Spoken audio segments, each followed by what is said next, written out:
Treasure Island by Robert Lewis Stevenson. This is the first chapter book that I ever read by choice. I read a lot of books through school that I was forced to, but this was the first one that I did on my own. And why I did was in fourth grade, I was signed up to be Squire Trelawney in the school play. So wanted to find out more about it. And there was a number of differences between the play and the book, but they kind of summarized and changed a lot of things for a younger audience. There was 296 pages and 34 chapters.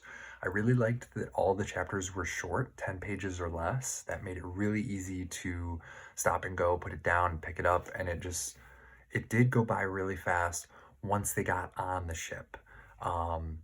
There was a lot of story building and a lot of pirate naval slang, which partially British naval slang, so it was a little tricky for me as an American, but there was only one or two parts that I had to kind of trudge through, and it wasn't really that bad.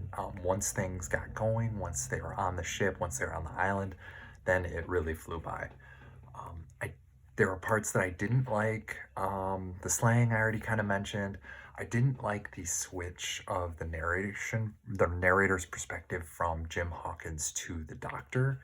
I didn't think that was needed. Like, I felt like it could have done without that. Like, I get why it was, like, you had two different groups and it needed to be described from the one group that the doctor was in. Like, I get it. I get why it was there. I don't know. I wasn't a fan. I don't know how to describe it any other way. I didn't like how Ben Gunn, the marooned guy on the island, said, "I haven't talked to any Christians." And the whole time I thought that there was going to be like some other inhabitants of the island, like some natives or something like that. And partially why I thought that was because in the fourth grade play, there was a tribe of natives that showed up, and I was kind of half expecting them to show up the whole time. So I don't know, maybe I was clouded in my memories, but I distinctly remember there being, that in the play. I don't know, not a big deal. I really enjoyed Jim Hawkins, right? Coming of age story.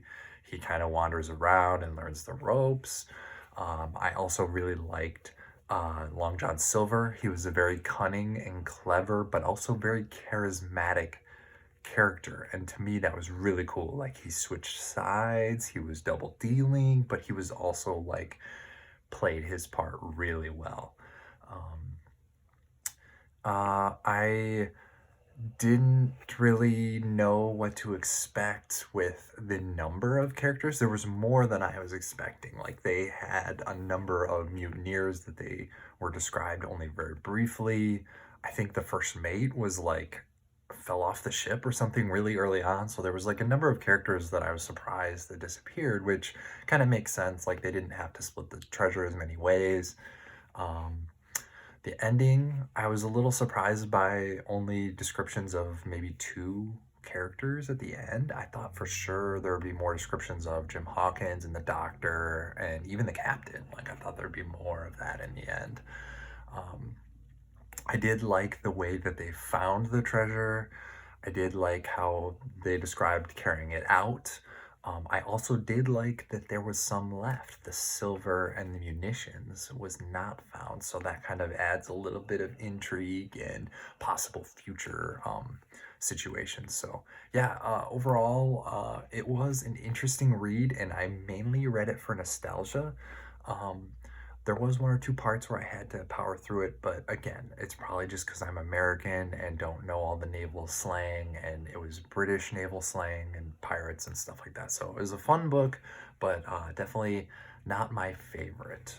I would recommend reading it, but I wouldn't put it super high on the list of to reads. So, yep, good book, enjoyable, but not my favorite. So, as always, buy your books used if you can.